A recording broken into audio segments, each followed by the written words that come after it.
esta tarde estamos siguiendo con las respuestas a preguntas, porque teníamos muchas.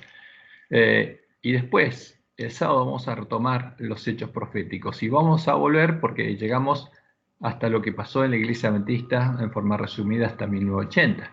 Vamos a ver qué pasó de 1980 hasta nuestros días, porque todo lo que Dios anunció que tenía que pasar en medio de la Iglesia remanente se tiene que cumplir.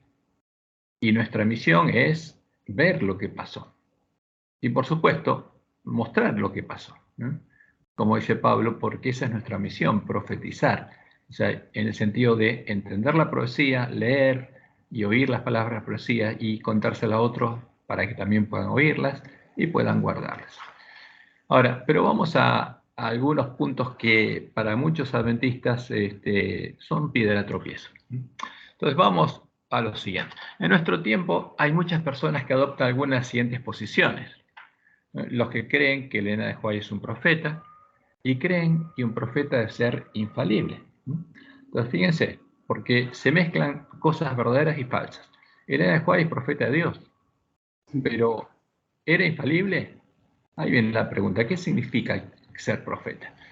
Pero algunos hermanos creen que un profeta debe ser infalible, que todas sus palabras deben ser inspiradas y que todas las palabras que nos llegan por la firma de Elena de White son parte de la verdad. E incluso llegan a creer en el dilema que establece que o bien debemos creer a todas sus palabras o a nada. O todas sus palabras son inspiradas por Dios y todas son la verdad, o nada es inspirado por Dios. Eso lo escuchamos en nuestro tiempo. Y empiezan a usar sus palabras como dogmas de fe, como si fuera una extensión de la Biblia. Por eso, los que generalmente dicen esto es los que están usando sus palabras para hacer doctrina. Y le dice a los hermanos, debemos creer a todas sus palabras o a nada. Y los hermanos son puestos ante ese dilema, que es un falso dilema. Vamos a ver lo que Dios mismo nos reveló.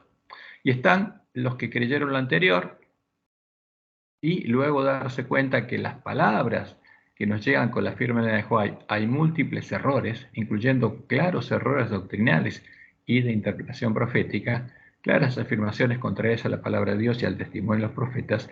Ahora creen que Elena White es un falso profeta, una mentirosa, y se dedican a difamarla a ella y al pueblo adventista, ¿no? Fíjense que acá tenemos una tesis y una antítesis, y las dos son erróneas. Por eso hay que tener cuidado. A ver, ¿cómo podemos explicar lo que es una tesis y una antítesis? Supongamos que tenemos que ir hacia el norte y nos quieren engañar. Entonces viene digamos, ya que estamos hablando de la iglesia, viene un ministro y nos dice, la dirección es para allá, y nos muestra el este.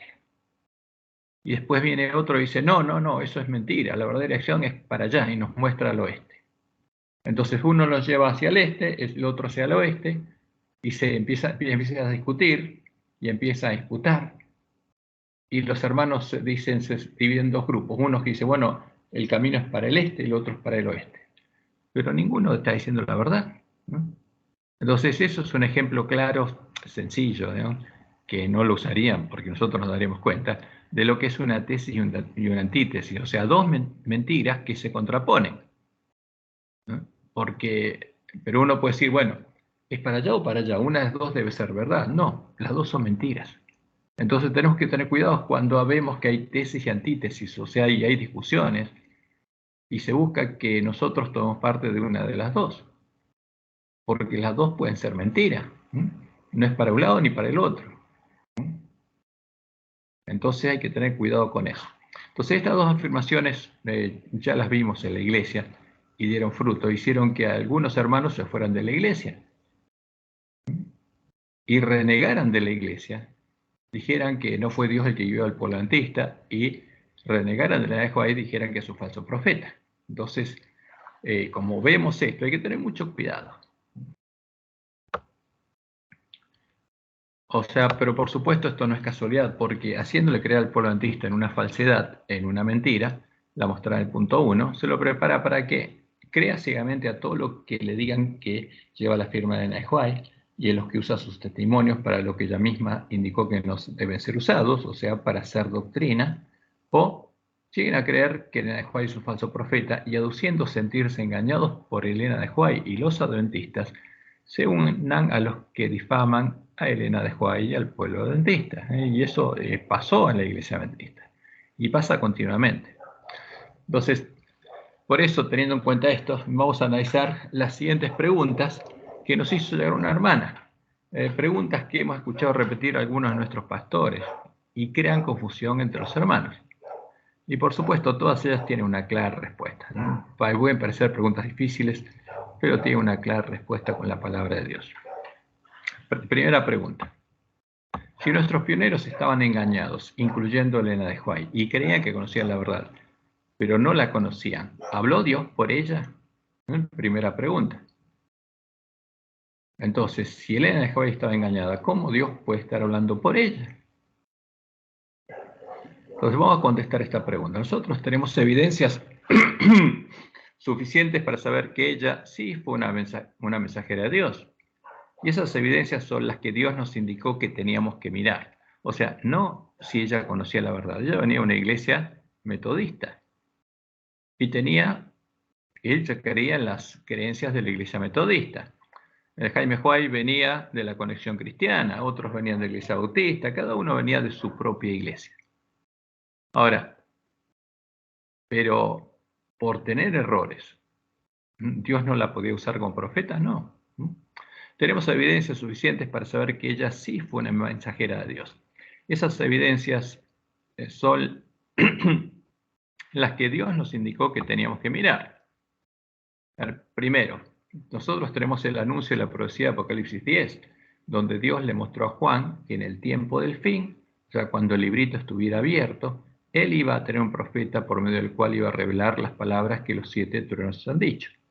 ¿Y a quién se lo iba a revelar? Al pueblo, justamente al que el librito, me falta un qué acá, el librito abierto le habría amargado el vientre, o sea, Dios le daría a comer el librito abierto al pueblo de la iglesia remanente. El pueblo lo comería, la iglesia remanente eran todas las iglesias protestantes que estaban en Estados Unidos, y de ese modo separaría a las vírgenes que saldrían a recibir al esposo, pero el librito les habría amargado el vientre finalmente. Y a ese pueblo Dios le enviaría un profeta, o sea, es claro que el que comió el librito es el pueblo adventista. El pueblo adventista Dios tendría que haberle enviado un profeta. ¿Le envió un profeta? Sí, claro que sí. Ahora, la otra cosa que es una evidencia muy clara es el perfecto cumplimiento de las profecías que Dios nos hizo llegar por medio de ellas. Porque en ningún momento Dios nos dice, fíjense en lo que cree el profeta. No. Ahora, fíjense en el mensaje. Porque si nos llega por medio de un cartero una carta, yo no voy a preguntarme qué cree el cartero. No, voy a ver qué dice la carta. El cartero puede creer cualquier cosa, pero no tenemos que mezclar al cartero con Dios. Entonces, como dice Deuteronomio 18:22, si el profeta hablara en nombre de Jehová y no se cumpliere lo que dijo, ni aconteciere, es palabra que Jehová no ha hablado. Con presunción habló el profeta, no tengas temor de él. Ahora, ¿qué pasa si se cumple? Si se cumple, Dios nos dice también hay otra prueba. Hay dos cosas primero. Si se cumple, tenemos que aplicar una segunda prueba. ¿Cuál es la segunda prueba? Que no nos lleve a adorar a otros dioses. Y siempre que Elena habló, dijo claramente que la iglesia adventista era la iglesia leal a Jehová. Aunque no conocía la verdad, pero tenía que llegar a conocerla. Y Dios le mostró a ella que nosotros tenemos que elevar la bandera de la iglesia primitiva que dice pureza y lealtad a Jehová, porque tenemos que recuperar el conocimiento de la verdad echada por tierra. O sea, desde ese punto de vista, con lo que Dios nos dijo, ¿cómo tenemos que probar un profeta? No hay dudas de que Elena de White es un profeta. ¿Por qué? Porque todo lo que Dios le mostró, podemos comprobar que se cumplió. Todas las profecías, sí se están cumpliendo, especialmente las que Dios le mostró que pasaría en medio del pueblo adventista. Le mostró que el falso profeta se uniría a Roma en puntos comunes de doctrina, y se unió, ya lo vimos. Es que se formaría la triple alianza y lo que harían, y ya pasó. Entonces, hay muchas profecías que Dios nos dejó por medio de Elena de White que estamos viendo con nuestros ojos que se están cumpliendo. Por eso, no podemos dudar de que Elena de White sea profeta de Dios. Ahora, ¿tenían errores los pioneros y Elena de White? Por eso hay que separar bien las cosas. ¿Conocían la verdad? Como Dios mismo le indicó a Elena de White, ellos estaban contaminados con los errores heredados de los paganos y los papistas, y debían estudiar diligentemente las Escrituras para poder deshacerse de sus errores y recuperar el conocimiento de la verdad. Como leemos en Primeros Escritos, página 243. Dios le dijo que el pueblo antista debía renunciar a traiciones y errores recibidos de quien de los hombres y volverse por completo a Dios y a su palabra. Y en Primeros Escritos 2:49 Dios le mostró que los adventistas no estaban exentos de errores y que Dios nos indicaba que teníamos que estudiar las Escrituras diligentemente a fin de que pudiéramos despojarnos de los errores que nos habían transmitido quienes, los paganos y los papistas. O sea, Dios no dijo que el polantista tenía la verdad. Al contrario, tenía la misión verdadera. Él era la iglesia remanente, pero tenía que buscar y encontrar la verdad para que se produjera el verdadero reavivamiento. Entonces, nuestros pioneros, cuando se organizaron como iglesia, dijeron que nunca tenían que establecer un credo. Ahora, ¿qué pasó? Nuestros pioneros tenían errores. Y como estuvimos viendo, cuando en 1872 Jaime White y Urias Smith publicaron en forma, digamos, primero anónima, sus creencias fundamentales, ahí dejaron reflejados sus errores, por como Dios le mostró a Miller, en medio del polantista se introducirían joyas y monedas falsas. Y eso que está ahí son joyas y monedas falsas, ¿no? Son errores, no es verdad. Y lamentablemente algunos hermanos creen que eso es verdad. ¿Por qué? Porque no arreglaron sus lámparas, como Dios nos dijo que teníamos que hacer. Ahora la pregunta es, ¿puede Dios hablar por medio de una persona que tiene errores, que está equivocada en lo que cree? Sí, por supuesto que sí. De hecho lo hizo por medio de Elena de White. Si no, hasta que recuperara el conocimiento de la verdad, Dios no podría haberle hablado al pueblo adventista, no podría haberlo guiado justamente por medio de su profeta, su mensajera, pero lo hizo. Como ella lo indica, y como sucedió con muchos profetas, Dios corrigió algunas veces sus errores, muchos de los cuales ella creía que eran parte de la verdad, pero otras veces no los corrigió, indicándole que la verdad la llegaría a conocer el pueblo adventista de la última generación, cuando encontraran a Jesús. A ver, por ejemplo, acá hay un párrafo donde ella dice lo siguiente, en primer tomo Mensajes Selectos, página 71. Por un tiempo después del chasco de 1844, sostuve con el conjunto de los hermanos que la puerta de la gracia quedó entonces cerrada para siempre para el mundo. Ahora, ese error lo tenía ella y quedó reflejado en Primeros Escritos. Dice ella, yo lo sostuve. Pero dice, tomé esa posición antes de que se me diera mi primera visión. Entonces, cuando Dios le dio la visión a ella y a los pioneros, interpretaron mal las visiones. Y después Dios lo corrigió. Fue la luz que me dio Dios la que corrigió nuestro error y nos capacitó para ver la verdadera situación. O sea, es clara ella. ¿Tenía errores? Sí. Por supuesto que sí. Ahora, lo interesante es cómo Dios guió al pueblo adventista, porque permitió que esos errores que ellos tenían, vamos a ver, queden reflejados en Primeros Escritos. Ahora, la otra pregunta. ¿Cómo puede estar equivocada la mensajera de Dios si Dios no se equivoca? Esto es lo que uno piensa cuando mezcla el mensajero con Dios. Ahora, no tenemos que mezclar al cartero con el que envía la carta, porque el cartero trae un mensaje y si Dios no revela lo que significa, no entiende de qué se trata. Entonces, por eso hay que diferenciar al cartero, al mensajero, de Dios. Dios no se equivoca. El cartero sí, por supuesto, puede equivocarse. De hecho, varias veces Elena White estuvo equivocada, pero no hay que confundir a Dios con el mensajero. El mensajero puede tener errores, equivocarse, incluso interpretar erróneamente los mensajes que Dios le da. Pero Dios no se contradice ni se equivoca al dar un mensaje a sus profetas. Las palabras enviadas por Dios no pueden ser erróneas ni contradecir a las palabras que Dios habló por medio de sus profetas anteriores. Por eso a todos los profetas podemos aplicarle a la ley del testimonio. y a las palabras que encontramos en los escritos de Elena White, debemos aplicarle los mismos criterios que les aplicamos a las palabras del Antiguo Testamento y del Nuevo Testamento. Si encontramos en los escritos de Elena White alguna afirmación contraria a la ley y al testimonio de los profetas, ¿qué hacemos? No podemos cerrar los ojos. Porque eso nos muestra que al que escribió esa afirmación no le había amanecido. La pluma que escribió esas palabras no lo hizo siendo inspirada por Dios. Y por eso no hay que usar la palabra, la pluma inspirada. ¿Por qué? Vamos a ver por qué. Porque Dios mismo nos dijo que no lo hiciéramos. Como podemos ver en sus testimonios, muchos de los que nosotros acostumbrábamos a llamar los escritos de la pluma inspirada no fueron escritos por ella, empezando por primeros escritos. Entonces, y eso está claro en sus propios testimonios, pero no se lo presenta ante el pueblo adventista. ¿Por qué? Porque se estaban usando, lamentablemente, sus testimonios para definir doctrina. Entonces, necesitan que todo lo que ella dijo creamos que es verdad, para que cada palabra que ella dijo puedan usarla, porque lo están usando lamentablemente. Entonces algunos sin saber que están equivocados, otros sí.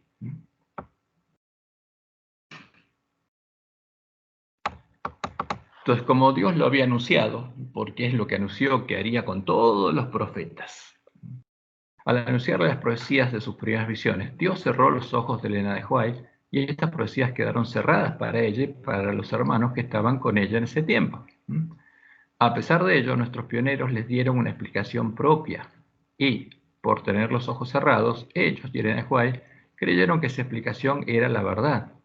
Estas profecías son las contenidas en los sueños y visiones que ella tuvo inmediatamente después del chasco entre los años 1844 y 1850, empezando por su primera visión, y están contenidas en la primera sección de primeros escritos.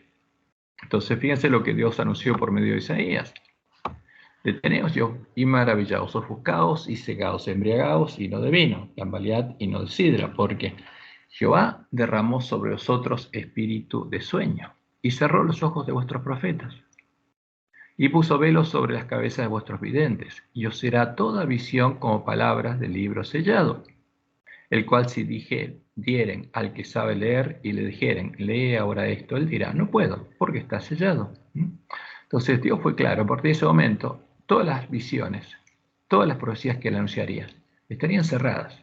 ¿Para qué? Porque él sabía lo que pasaría con su palabra, para protegerla. Y además, él dijo que daría la profecía un poquito aquí, un poquito allá, en lengua de tartamudos hablaría, para protegerlas. Pero la promesa de él es que cuando llegara el tiempo, él nos haría justamente notorias sus palabras para que las entendiéramos. Entonces, fíjense el testimonio de Elena White, que está en Mensajes Selectos, libro 1, y en Primeros Escritos, la introducción, página número Romanos 22. Dice ella, se me señaló con claridad una cadena de verdad que se extendía desde entonces hasta el tiempo en que entraremos en la ciudad de Dios, ¿no? Desde la primera visión y ahí siguiendo con las siguientes. Y yo transmitía a otros las instrucciones que el Señor me había dado. Entonces, ¿qué pasaba en ese tiempo? Ella recibía la visión y la contaba. Durante todo ese tiempo, dice ella, yo no podía entender el razonamiento de los hermanos. O sea, ¿qué hizo Dios? Hizo algo muy interesante para que nosotros, para abrirnos los ojos a nosotros. Dice ella, yo no podía entender el razonamiento de los hermanos. Mi mente estaba, por así decirlo, trabada y no podía comprender las escrituras que estábamos estudiando. Entonces, ¿qué pasaba? Dios lo usó realmente a Elena como mensajera. Y después no impidió, primero, que después que le contara a los hermanos la visión, y ellos trataran de entenderla, discutían ahí, ella pudiera entender el razonamiento de los hermanos. Y participaran en esa discusión y en la interpretación que ellos le dieron, y que después reflejaron y publicaron. Esto constituía uno de los mayores pesares de mi vida. Estuve en esa condición hasta que todos los puntos principales de nuestra fe se aclararon para nuestra mente, en armonía con la palabra de Dios. Fíjense, y ella creyó que en ese estudio ellos llegaron ¿a qué? A comprender verdaderamente la palabra de Dios. Los hermanos sabían que cuando yo no estaba en visión no podía comprender estos asuntos y aceptaban las revelaciones dadas como luz que provenía directamente del cielo. Entonces, ¿qué pasó? Dios le dio visiones, ella se las contó a los hermanos, su mente estaba cerrada y no podía comprender lo que ellos estudiaban de la Biblia, no podía asociarlo, y después ni se acordaba de las visiones.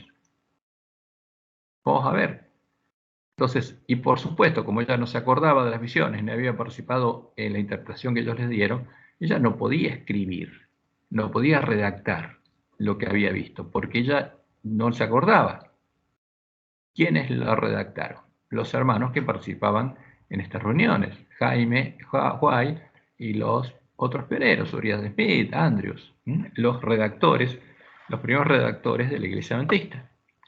Entonces, nuestros hermanos, sin la participación de Elena de White, que tenía su mente trabada y no podía entender sus razonamientos, interpretaron erróneamente estos sueños y visiones que anunciaban el porvenir.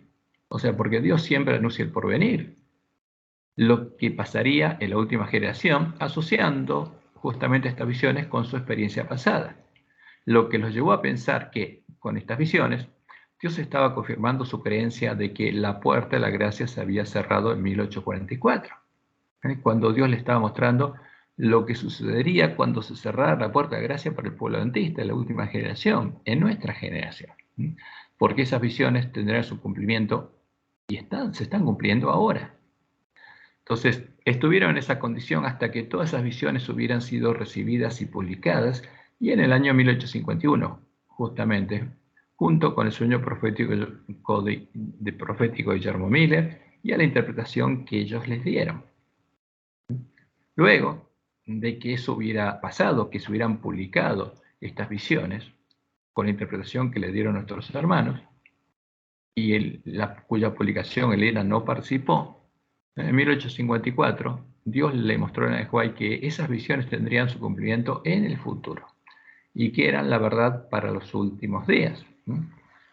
Ahora, y hay una explicación en Primeros Escritos, la página 96. Se demostró que ahora la verdad, una vez publicada, subsistirá, porque es la verdad para los últimos días. Ahora, ¿qué dice en las primeras visiones?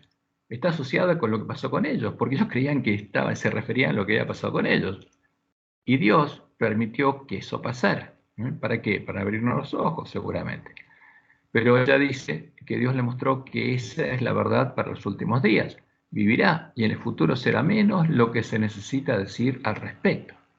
Entonces, ojo con esto, porque esas visiones son las que nos muestran lo que está pasando ahora en la iglesia adventista, como vimos algunas de ellas, porque Dios le mostró lo que estaría pasando en el tiempo en que estarían sonando los 7 truenos. Y que ellos asociaron a lo que pasó en sus iglesias, porque los 7 truenos eran un bosquejo, como Dios les mostró en el juez, de las cosas que habían sucedido en sus iglesias.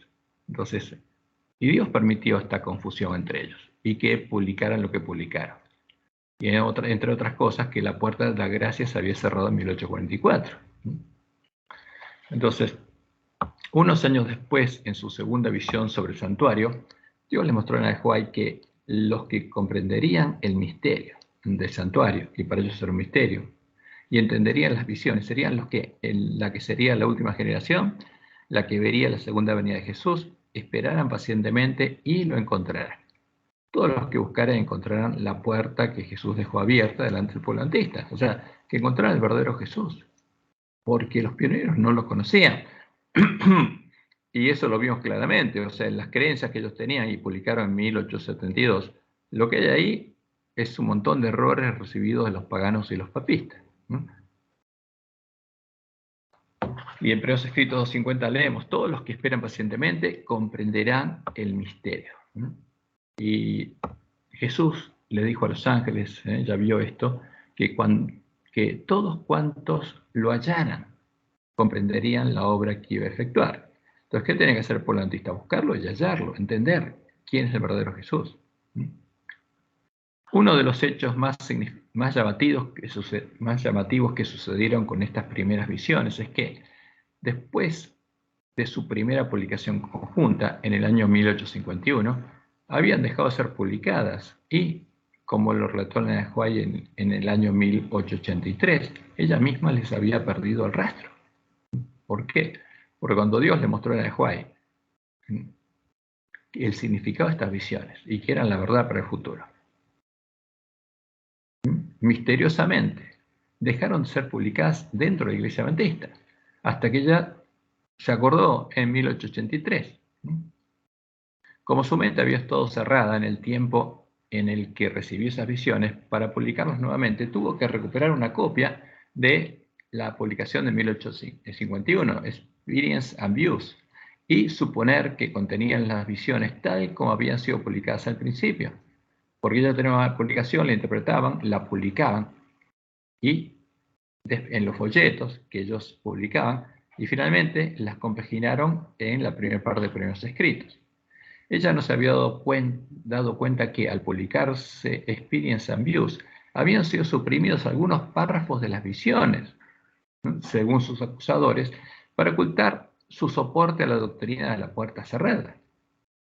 Pero no lo había hecho eso ella.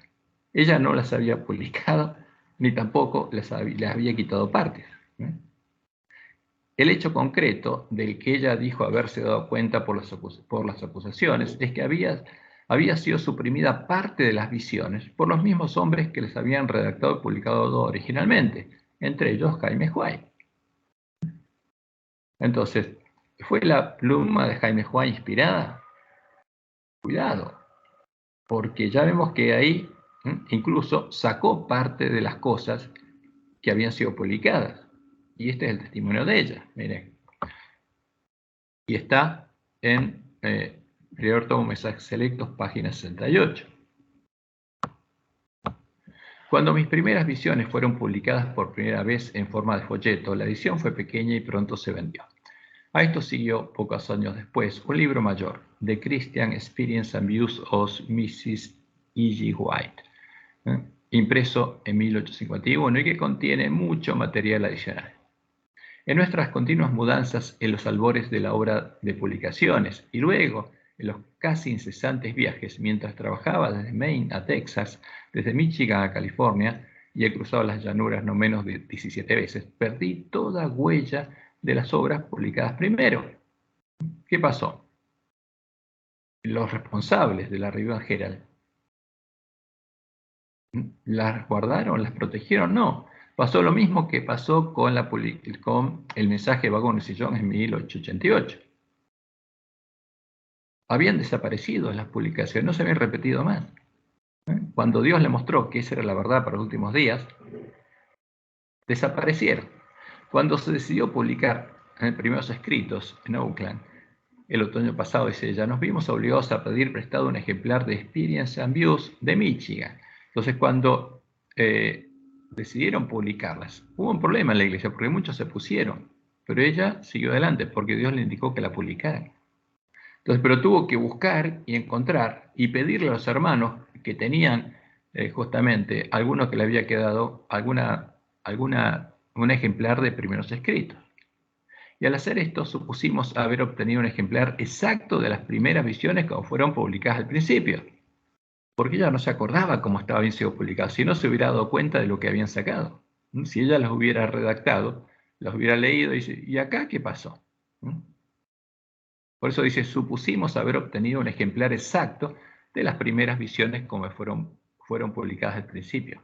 Reimprimimos eso, dice ella, tal como se dice en el prefacio de Primeros Escritos, con solo algunos cambios de palabras de la obra original. Aquí debo detenerme para decir que cualquier hermano nuestro que tenga un ejemplar de cualquiera de mis primeras visiones, o de todas ellas, tal como se publicaron antes de 1851, me haría un gran favor si me los enviara sin demora, porque ella quería saber, a ver, cómo habían sido originalmente sus visiones y cómo habían sido publicadas. Le prometo devolvérselos tan pronto como se pueda hacer una copia. Lejos de desear retener cualquier cosa que yo haya publicado, sentiría una gran satisfacción en dar al público cada línea de mis escritos que se hayan editado. Porque ella no era la que quería ocultar nada. Pero eso pasó con sus escritos. Entonces, Dios dejó esto en forma muy clara. ¿Para qué? Para que entendamos que todo lo que aparece en los escritos de Elena White no es que ella lo escribió siendo guiada por Dios. En este caso, Dios le dio las visiones, los hermanos la interpretaron y las publicaron con la interpretación de ellos y después incluso le sacaron pedazos. Pero como ella lo indica, Dios no permitiría que se perdieran estas visiones y deberíamos tener en cuenta cada línea editada. En el año 1849, Dios le mostró a Elena White que, por medio de esas visiones, Él quería mostrarnos a los que estaríamos errando en la verdad bíblica. ¿Qué quería hacer Dios? Abrirnos los ojos. ¿Por qué? Él sabía que estaríamos errando en la verdad bíblica, ¿no? Como después le mostró a Mira en su sueño, habría suciedad y basura, y no solamente eso, sino joyas y monedas falsas que habría introducido a la iglesia los primeros adventistas. Y estaríamos errando en la verdad bíblica. Entonces Dios quería mostrarnos nuestros errores a tiempo, para que nos volviéramos de nuestros caminos, antes que fuera demasiado tarde, antes que llegara el tiempo de angustia. Ese es el objetivo de las primeras visiones. Entonces, dice Elena, vi el estado de algunos que se adherían a la verdad presente, pero no hacían caso de las visiones, porque como había pasado en 1863, habían sido quitadas de la vista del pueblo adventista. La forma en que el Señor había escogido para enseñar, en algunos casos, a los que erraban en la verdad bíblica. Vi que los que atacaban las visiones no atacaban al gusano, al débil instrumento, mediante el cual hablaba Dios, sino al Espíritu Santo. Vi que era una cosa pequeña hablar contra el instrumento, pero que era peligroso menospreciar las palabras de Dios. Vi que si ellos estaban en el error y Dios quería mostrarles sus errores por medio de visiones, y ellos desdeñaban las enseñanzas de Dios por medio de visiones, quedarían abandonados para que siguieran sus propios caminos y corrieran en la senda del error y pensaran que estaban en lo correcto, hasta que se dieran cuenta demasiado tarde. Entonces, en el tiempo de angustia, los oí clamar a Dios en agonía: ¿por qué no nos mostraste nuestro error para que pudiéramos haber hecho lo correcto y hubiéramos estado listos para este tiempo? Entonces, ¿qué pasa? Los que no quieren oír en el tiempo de angustia van a decir: ¿por qué no nos mostraste el error? Ahora, pero Dios seguro le habrá mandado siervos para que les muestren el error. ¿Por qué no nos mostraste nuestro error para que pudiéramos haber hecho lo correcto y hubiéramos estado listos para este tiempo? Entonces un ángel lo señaló y dijo: mi padre enseñó, pero no quisisteis ser enseñados. Habló mediante visiones, pero desdeñaste su voz, y él os abandonó a vuestros propios caminos, para que anduvierais satisfechos con vuestras propias obras. Entonces, ella publicó esto en un folleto que tituló A los que están recibiendo el sello del Dios vivo. Entonces, por eso es muy importante entender claramente qué pasó, para que no nos engañen, porque Satanás quiere dejarnos sin profecía, quiere que desechemos los testimonios de Elena de White.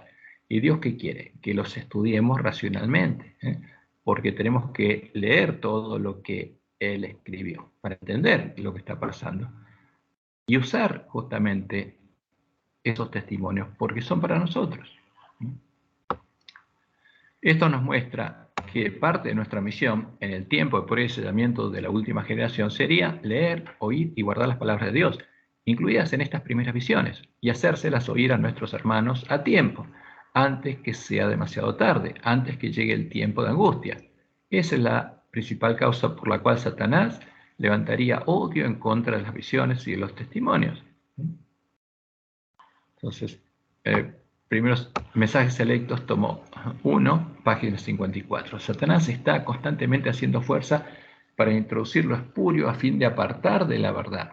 Precisamente el último engaño de Satanás se hará para que no tenga efecto el testimonio del Espíritu de Dios. Sin profecía el pueblo será disipado. Satanás trabajará hábilmente en diferentes formas y mediante diferentes instrumentos para perturbar la confianza del pueblo remanente de Dios en el testimonio verdadero. La página 55 dice: se encenderá un odio satánico contra los testimonios. La obra de Satanás será perturbar la fe de las iglesias en ellos por esta razón. Satanás no puede disponer de una senda tan clara para introducir sus engaños y atar a las almas con sus errores si se obedecen las amonestaciones y reproches del Espíritu de Dios. O sea, ¿qué querría hacer Satanás? Por eso Dios nos mandó esos testimonios, que nos mostrarían lo que estaría haciendo. Introducir engaños y atar las almas justamente a nosotros a los errores. Ese es el objetivo de Satanás. ¿Para qué? Para que no podamos estar preparados para ir con Jesús a la batalla. Entonces, Ahora viene una de las preguntas que parecerían difíciles de contestar, pero no es difícil si nosotros entendemos lo que Dios nos dijo.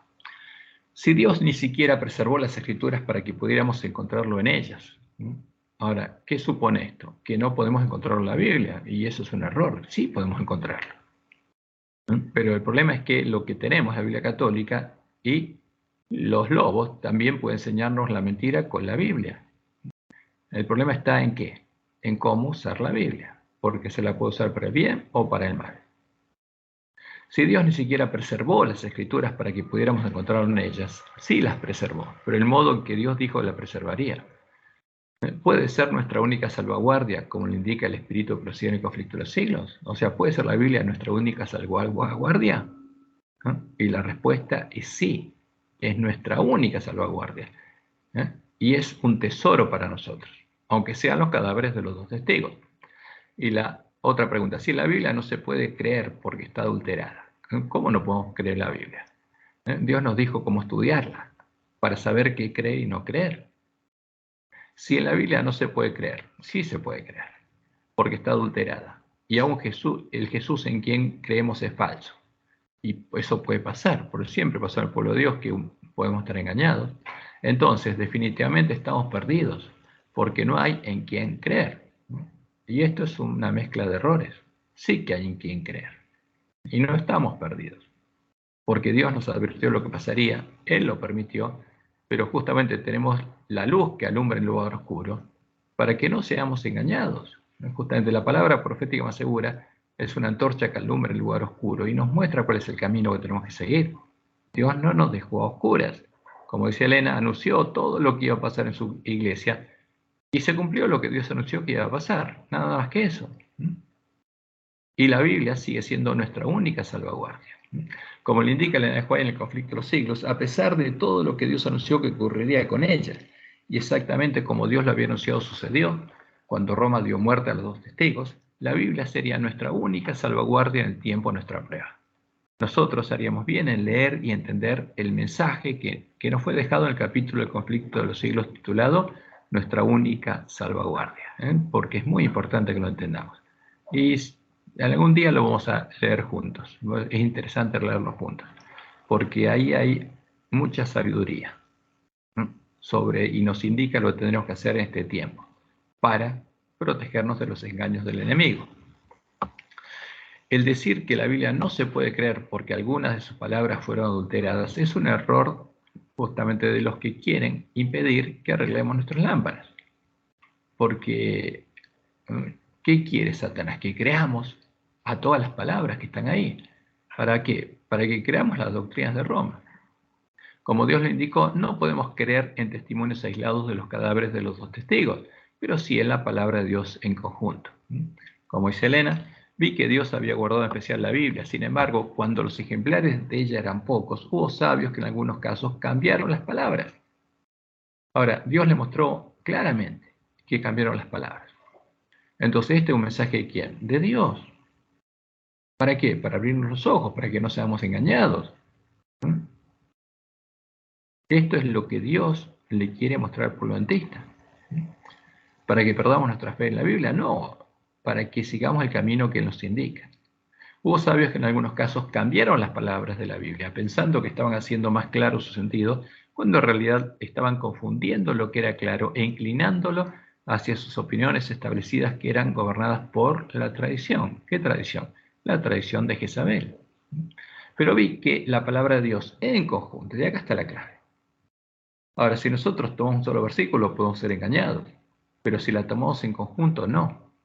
Es una cadena perfecta, de la cual una porción se vincula con la otra y la explica. Los verdaderos buscadores de la verdad, porque eso es lo que Dios dijo que tiene que hacer el pueblo adventista, buscar y encontrar la verdad. Ahora, ¿qué nos dio? Los cadáveres de los dos testigos, o sea, el texto recibido que recibió Lutero, esa es la Biblia de la Iglesia Reforma. Y con esa Biblia podemos encontrar la verdad. Eso es lo que Dios nos dijo. Los verdaderos buscadores de la verdad no necesitan errar. Entonces, si el pueblo conoce lo que pasó con la Biblia, no va a ser engañado. Ahora, si no lo conoce, sí. Los verdaderos buscadores de la verdad no necesitan errar, porque no solo es la palabra de Dios clara y sencilla al presentar el camino de la vida, sino que el Espíritu Santo es dado como guía para comprender el camino de la vida en ella revelado. Entonces, el que es un verdadero buscador de la verdad la va a encontrar, y esa es la promesa de Dios. Pero tiene que estudiar la Biblia en conjunto, buscar la cadena perfecta de verdades, en la cual, justamente, como Dios no se contradice, todo tiene que estar alineado. Y ahí nos vamos a dar cuenta de cuáles son las palabras de Dios y cuáles no. Dios sabía lo que sucedería con sus palabras y las inspiró de modo tal que pudieran subsistir a la obra de los siervos de Satanás.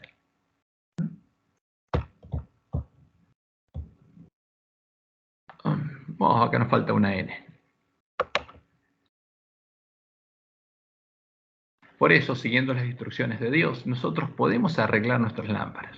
Y nuestras lámparas se van a encender y van a iluminar nuestro camino en la oscuridad de la noche, como leemos en Mateo 25, 6 a 7. O sea, ¿por qué las vírgenes van a arreglar sus lámparas? Porque van a entender lo que pasó con ellas, si no, no las arreglarían. Seguirían creyendo, todo está perfecto. No, hay que arreglarlas. Y a la medianoche se oyó un clamor, aquí viene el esposo, salid a recibirle. Entonces todas aquellas vírgenes se levantaron y arreglaron sus lámparas. O sea, nuestra vida depende de arreglar nuestras lámparas. Dios nos dijo además cómo hacerlo. Y como leemos en Apocalipsis 11, del 9 al 11, y los de los pueblos, tribus, lenguas y naciones verán sus cadáveres por 3 días y medio. O sea, estudiarán, arreglarán sus lámparas, que son los cadáveres de los 2 testigos, por 3 días y medio. Y no permitirán que sean sepultados. Pero después de 3 días y medio entró en ellos el espíritu de vida enviado por Dios y se levantaron sobre sus pies y volvieron a la vida. Arreglar nuestras lámparas equivale a hacer que nuestras Biblias vuelvan a la vida, que recuperemos el conocimiento de la verdad, que los 2 testigos vuelvan a dar testimonio de la verdad y que podamos enseñarle a nuestros hermanos cuál es la verdad, a nuestros hermanos que están en la iglesia adventista y a los que están en la iglesia católica y las iglesias evangélicas y a cualquier hermano nuestro. ¿Por qué? Porque a un católico con su misma Biblia, que es nuestra Biblia, podemos explicarle qué pasó con esas Biblias y mostrarles justamente cuál es la verdad y cómo estudiar la Biblia. Lo mismo un hermano evangélico. Y cayó gran temor sobre los que los vieron. ¿Por qué? Porque Satanás teme eso. Teme mucho que recuperemos el conocimiento de la verdad y que se produzca el verdadero reavivamiento de la piedad primitiva, porque entonces Jesús va a tener un ejército para llevarlo con él a la batalla. Pero la promesa de Dios es que eso va a pasar. Satanás no puede impedirlo, como leemos en Isaías 55, 10 y 11. Porque como desciende de los cielos la lluvia y la nieve y no vuelve allá, sino que riega la tierra y la hace germinar y producir y da semilla al que siembra y pan al que come, así será mi palabra que sale de mi boca.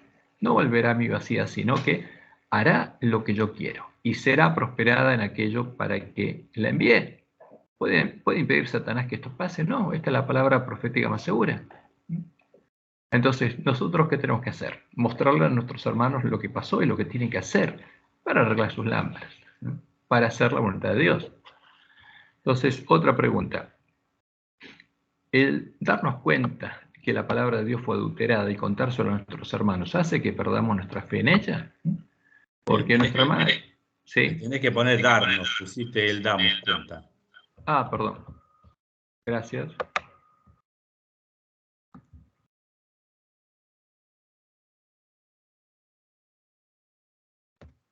Darnos cuenta.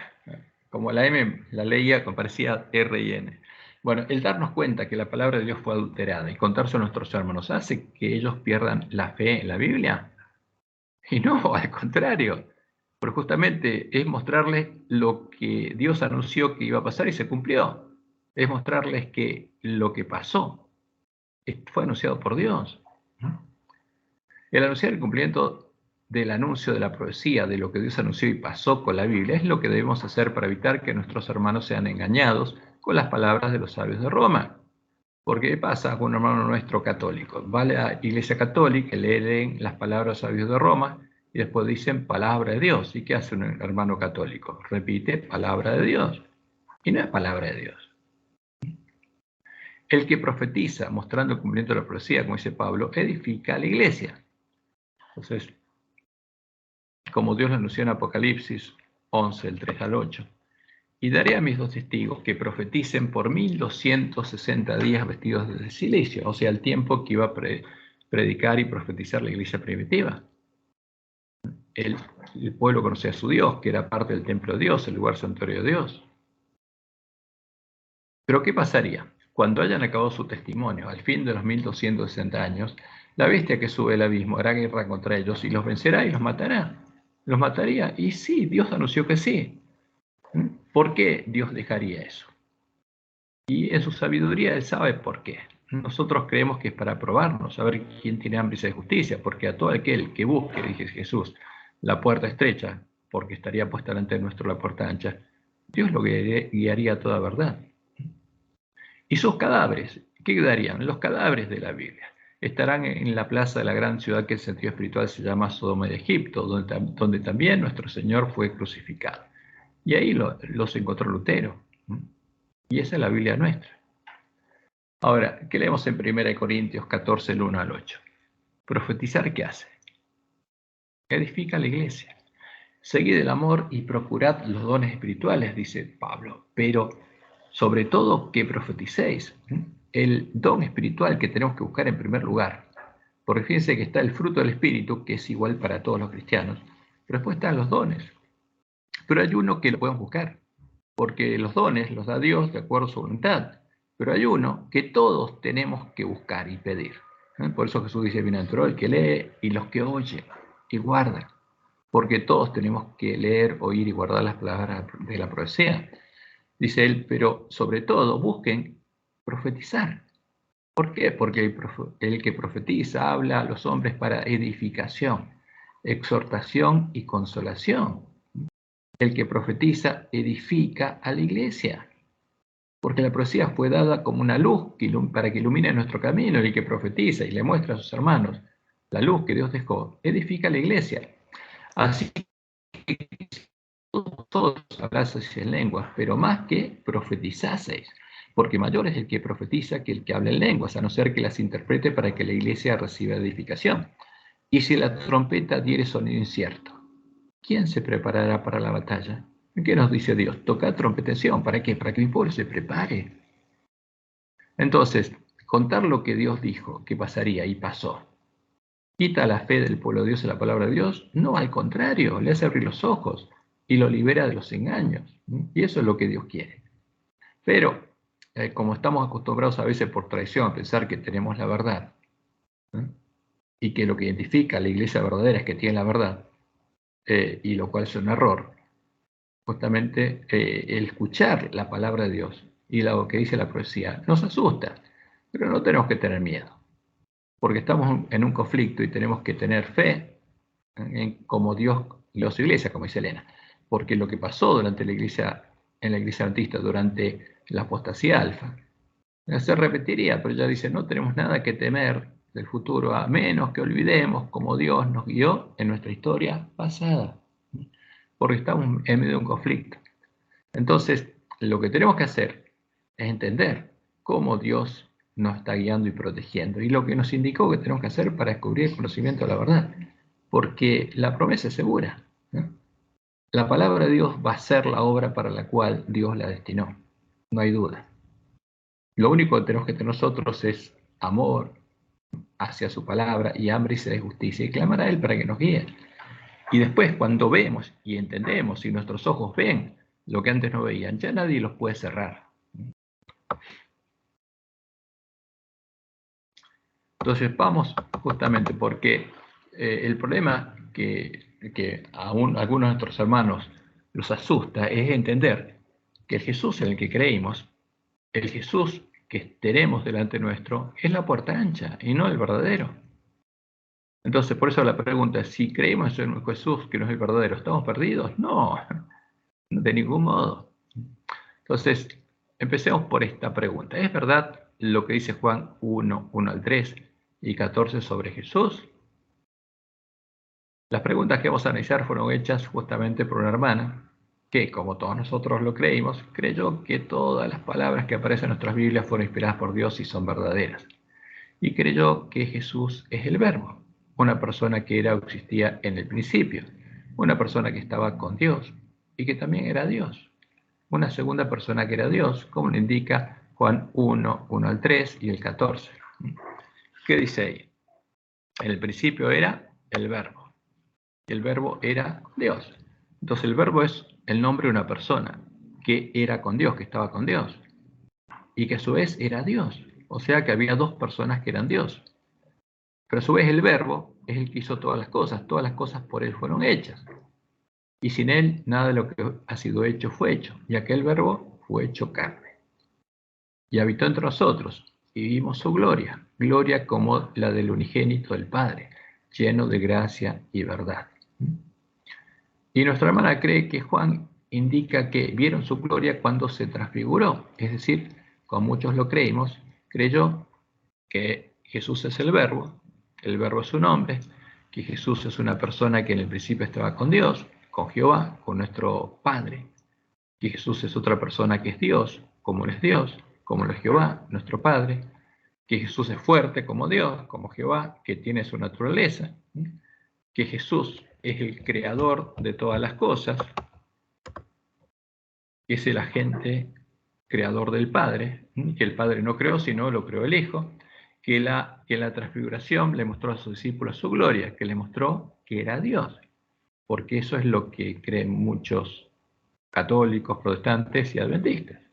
Ahora, ¿cómo probamos si estas palabras son verdaderas o son parte de las palabras introducidas en la Biblia católica, la Biblia encontrada por Lutero en medio de Roma, nuestras Biblias, justamente por los sabios de Roma, introducidas por los sabios de Roma, para dar soporte a la doctrina de la Trinidad, la doctrina definida en el año 321 en el Concilio de Nicea? ¿Cómo sabemos si estas palabras son verdaderas o no? ¿Hay alguna forma? Si no hubiera ninguna forma, nuestra Biblia sería inservible. Entonces, Dios llamó al Antiguo Testamento y al Nuevo Testamento sus dos testigos para que nosotros... Perdóname, Cristian. Sí. Pusiste 3:21. 3:25, perdón. Sorry, gracias. Muchas gracias. En el Concilio de Nicea.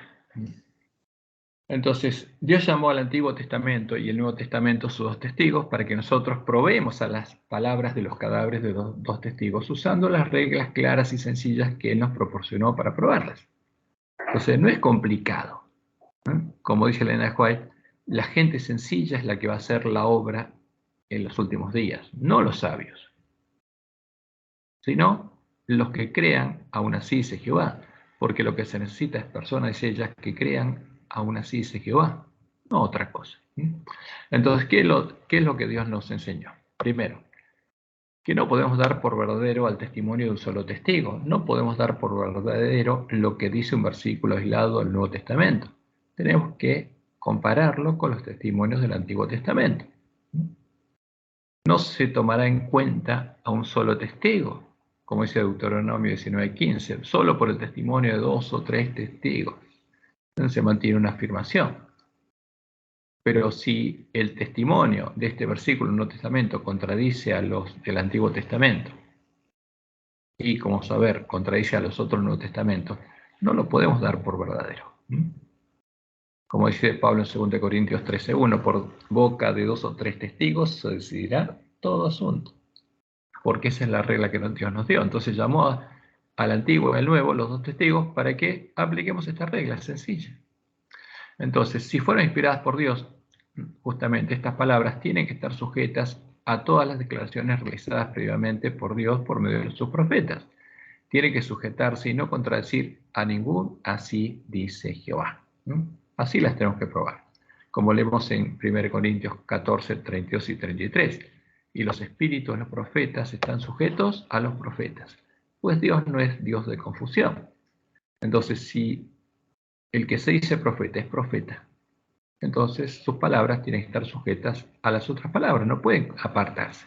Y la tercera regla, si no se sujetan a todas las declaraciones realizadas previamente por Dios por medio de sus profetas, si contradice a un solo y claro y directo, así dice Jehová, no se trata de palabras inspiradas por Dios, Es sencillo, a la ley del testimonio.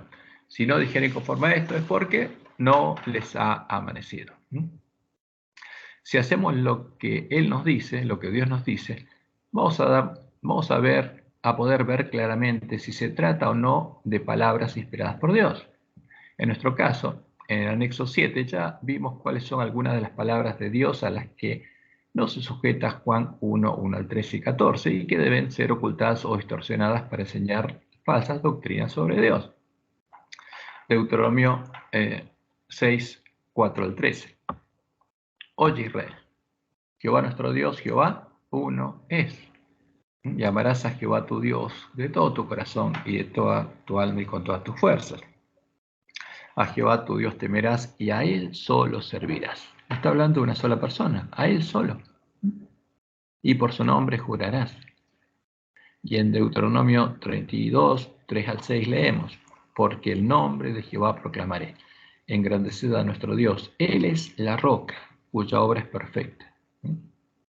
Y termina diciendo, ¿no Él es tu Padre que te creó? Él te hizo y te estableció. Entonces, ¿qué dice la Biblia? Que Jehová es nuestro Padre, porque Él nos creó. Ahora, si hubiera tenido un agente creador, ese agente sería nuestro Padre, como dice Isaías 64:8, el que nos formó con sus manos. Ahora pues, Jehová, tú eres nuestro Padre, nosotros barro y tú el que nos formaste, así que obra de tus manos somos, todos nosotros. ¿Obra de las manos de quién somos? De nuestro Padre. Pero cuando vemos la doctrina de Roma, o lo que está en Juan 1, 1, 1, 1 al 3, ¿qué dice ahí? Otra persona nos formó, el Verbo, porque todo fue hecho por el Verbo. Pero es contrario a la Biblia. Y leemos en Deuteronomio 32, 11 al 12, como el águila que excita su nidada, revolotea sobre sus pollos, extiende sus alas, los toma, los lleva sobre sus plumas, Jehová solo le guió, y con él no hubo Dios extraño. O sea, ¿quién guió a Israel de Egipto a Canaán? Jehová solo, nadie más, nuestro Padre solo. Y en Deuteronomio 32, 39 nos dice a nosotros, porque esto pasaría entre nosotros, lo que está anunciando ahí, ved ahora, abran los ojos, unjan sus ojos con colirio, y vean que yo soy una sola persona, y no hay dioses conmigo. Había en el principio con Jehová, con nuestro Dios y Padre, con nuestro Creador, con el que nos formó con sus manos, otra persona que fuera Dios como Él. No, nunca hubo dioses con Él. Ahora, ¿qué hacemos con estas palabras de Dios? ¿Las negamos? Porque para dar por verdadero Juan 1, 1 al 3 o Hebreos 1, 1 al 3 hay que negar estas palabras de Dios. ¿Qué hacemos? Tenemos que elegir, porque son contradictorias. Ahora, ¿quién nos sujeta a quién? Las primeras palabras de Dios son estas.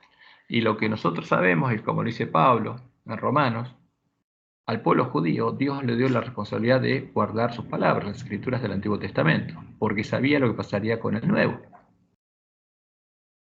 Y las palabras del Antiguo Testamento podemos verificar que no fueron cambiadas, porque se encontraron los rollos de Qumran del Antiguo Testamento y se lo puede comparar con el texto masorético y no hay cambios. Entonces estas son las palabras de Dios, las verdaderas palabras de Dios. Entonces, ¿qué hacemos con Juan 1, 1 al 3? Y tenemos que elegir. Las dos no pueden ser verdad. Dios dice que con Él no hay otra persona que sea Dios. Pero Juan 1 al 3 dice, el principio era el Verbo, y el Verbo era con Dios, y el Verbo era Dios. Pero Jehová dice, no, conmigo no hay otro Dios. ¿Cuál es la verdad? Y tenemos que elegir. ¿Creemos la palabra de Dios o no? Eso abre nuestros ojos. Porque esto es estudiar racionalmente la Biblia, como dice Pablo en Romanos 12. Y leemos en Isaías 44, 6 al 8. Así dice Jehová, Rey de Israel y su Redentor. Jehová dice, yo soy el Rey y yo voy a redimir a Israel. Jehová de los ejércitos, yo soy el primero y yo soy el postrero. Y fuera de mí no hay Dios. Habla en primera persona. ¿Hay otra persona que sea Dios como Él? No. ¿Y el testimonio de Juan 1, 1 al 3 es verdadero? No, es falso, es evidentemente falso. Fue creado para introducir el verbo de Platón en nuestra Biblia. Y termina diciendo Jehová, no hay Dios sino yo, no hay fuerte, no conozco ninguno. Entonces, ¿qué pasa con Juan 1, 1 al 3 frente a esto?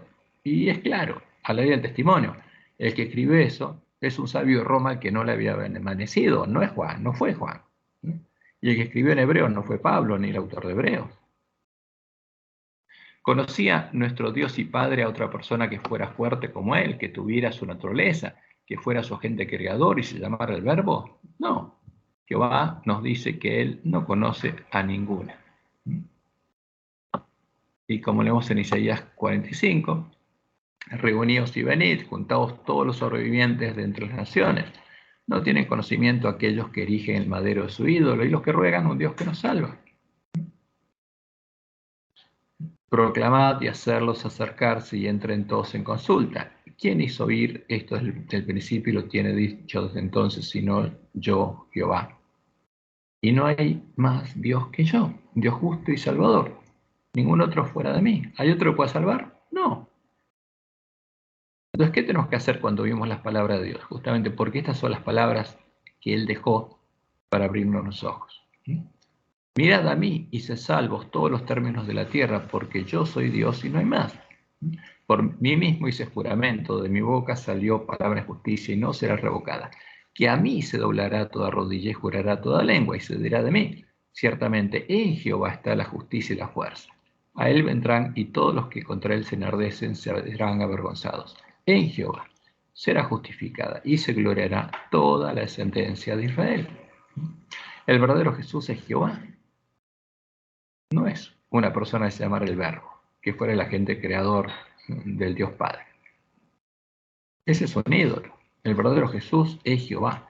Entonces, cuando vemos eso, y nosotros tenemos que elegir, ¿a quién vamos a creer? ¿Al Dios verdadero o a los sabios de Roma? Porque es claro que lo que está en ese párrafo no es verdadero, ¿no? Un testimonio es aparte y contradice estos claros y categóricos así es Jehová. ¿Puede ser verdadero? No, de ninguna manera. Es un falso testimonio. Lo que sucede con Juan 1, 1 al 3 y el versículo 14 sucede también con Hebreos 1, 1 al 3 y con Romanos 8, 5 y 6. Sus palabras reflejan los conceptos filosóficos tomados de Platón y los filósofos griegos por los miembros de la escuela de Alejandría, los conceptos con los que fue definido el credo de Nicea, y dan un falso testimonio. Este es el credo de Nicea, esto es lo que creían los pioneros, porque está reflejado en Hebreos y en las palabras de Juan. Creemos en un Dios Padre, genérico, sin nombre, un hacedor de todas las cosas visibles e invisibles. Ahora, ¿cómo las hizo? Por medio de un agente, como Platón imaginaba a su Dios, y era un Señor Jesucristo, el Hijo de Dios, engendrado como el unigénito del Padre, es decir, de la sustancia del Padre, Dios de Dios, luz de luz, Dios verdadero, engendrado, no hecho, consubstancial al Padre, mediante el cual todas las cosas fueron hechas. Entonces, ¿qué dice? Dios engendró un hijo que tiene su esencia, su sustancia, y es el agente creador del Dios Padre. ¿Y qué dice Jehová? No conozco a ninguno. Entonces, ¿qué pasa con las palabras de Juan 1 al 3? En el principio era el verbo. Pero el verbo no es un nombre bíblico, es el verbo de Platón. Y el verbo era con Dios, y el verbo era Dios, otra persona que era Dios, pero Dios dice, no conozco a ninguna. Y aquel verbo fue hecho carne. Entonces, ¿quién se hizo carne? ¿El ídolo al que Roma llama el verbo? No. ¿Quién se hizo carne? El verdadero Jesús no es el verbo. El verdadero Jesús es el Dios fuerte, el Padre eterno, como dice Isaías 9:6. Entonces, Hebreos 1 al 3 tenemos la copia del credo de Nicea.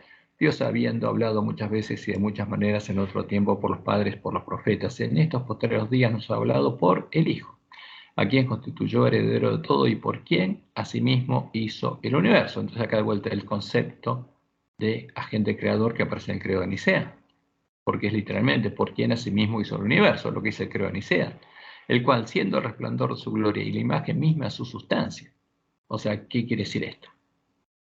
Es otro Dios que tiene sustancia del Padre, y quien sustenta todas las cosas con la palabra de su poder, habiendo efectuado la purificación de nuestros pecados por medio de sí mismo, se sentó a la diestra de la majestad en las alturas. Y la última parte coincide con la Biblia, pero eso azul no. Ahora, ¿qué decía el original? No sabemos. Lo que tenemos nosotros frente a nuestros ojos es lo que está acá. Y en 1 Corintios 8, 5 al 6, cuando uno lee eso, 1 Corintios 8 al 10, Pablo es claro, está hablando en contra de la idolatría, está hablando que hay un solo Dios y el verdadero Jesús es ese Dios, porque es la roca, dice. Y nos amonesta que no caigamos en la idolatría, porque le dice a los griegos que el que cree que hay otra persona que es Dios, aparte de Jehová, está comiendo cosas sacrificadas a los ídolos.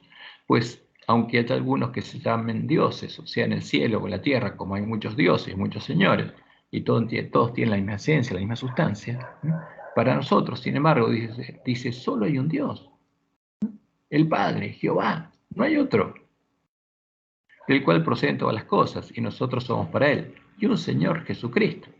Y acá este es el agregado de los sabios de Roma, porque los primeros cristianos justamente no creían esto, pero nuestros pioneros sí. Por eso, tomando esto, 1 Corintios 8, 5 y 6, como la fuente de su creencia, decían, hay un solo Dios, que es el Padre, pero hay un Señor Jesucristo, que es el creador de todas las cosas, que tiene naturaleza del Padre, solo que, justamente para acomodar esto, decían que Dios es un título que solo corresponde al Padre. Pero no. Entonces estas palabras son las que pusieron los sabios de Roma, por medio del cual son todas las cosas. O sea, Él es agente creador. Ese es el tema. Por quien, como dice Hebreos 1 al 3, por quien asimismo hizo el universo, por medio del cual son todas las cosas. Eso agregado. Y nosotros por medio de Él. O sea, ¿qué quiere decir? El que nos formó con sus manos, ¿quién es? Jesús. Este es el Señor Hijo. Pero este no es el verdadero, este es el falso. Este es el Dios Hijo falso. Entonces, es evidente frente a las palabras de Dios cuál es la verdad. Y nosotros tenemos que elegir si creemos aún así, dice Jehová, o creemos a las palabras de los sabios de Roma, porque estas palabras no se sujetan a la ley del testimonio de los profetas y son evidentemente falsas. Y por eso es sencillo, no es tan complicado arreglar nuestras lámparas, porque las reglas son sencillas, a la ley del testimonio. Y así nos damos cuenta de que hay palabras que no fueron inspiradas por Dios, sino que fueron introducidas por los sabios de Roma para defender la doctrina de Jezabel. Y Roma es clara. ¿Qué dice Roma en su catecismo sobre estos conceptos filosóficos? Dice que ella los introdujo y los usó para definir el dogma de la Trinidad, un dogma que ella formuló. Artículo 51, para la formulación del dogma de la Trinidad. Porque ella dice es un dogma de fe que tienen que creer, porque Dios le dio autoridad a la Iglesia Católica de atar y desatar. Entonces, cuando la Iglesia define un dogma, es algo en lo que se tiene que creer. Entonces, para la formulación del dogma de la Trinidad, la Iglesia, ¿qué Iglesia Católica? Debió crear una terminología propia, con ayuda de nociones de origen filosófico. ¿Qué usó? Sustancia, persona, hipóstasis, relación, etc. Pues, ¿quién usó esa palabra que aparece en Hebreos? Vamos un poco para arriba.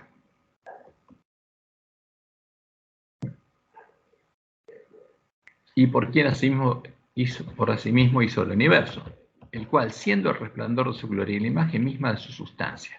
¿Quién usó esa palabra? Roma. Es un concepto filosófico. ¿Qué es sustancia? Entonces, ¿qué dice Roma? Ella usó esa palabra, sustancia. ¿Y por qué está en la Biblia? Porque la pusieron los sabios de Roma. La Iglesia usa el término sustancia, dice ella en el artículo 52, a veces traducido por esencia o por naturaleza, para designar el ser divino en su unidad. ¿Por qué? Porque es el Dios al que adora Roma, que a su vez tiene hipóstasis, se manifiesta a través de tres personas. Por eso cuando ellos lo explican hay cuatro circulitos. Está Dios en el medio, que es la sustancia, que es el Dios de la Trinidad, que Él es el Padre, Él es el Hijo y Él es el Espíritu Santo. Y ese es el ser divino en su unidad, el que adora Roma. Y que después en sus imágenes representa como el sol. Porque aquí está la imagen de Constantino, lo que adora Roma. Acá está la imagen, este es Dios, el ser divino en su unidad, que es el Padre. Es el Espíritu y el Espíritu Santo. ¿Y cómo lo dibuja? Representa como el sol. El sol es el Padre, el sol es el Hijo, el sol es el Espíritu Santo. Va al Padre, va al Hijo y va al Espíritu Santo. Eso es claro, porque el Dios Sol es lo que adora Roma, como todos los paganos. Y ahí hay tres personas coeternas que se conocen. ¿Pero Jehová es alguno de esos? No. ¿Es Jehová el centro? No, porque es una persona. Yo soy, dice.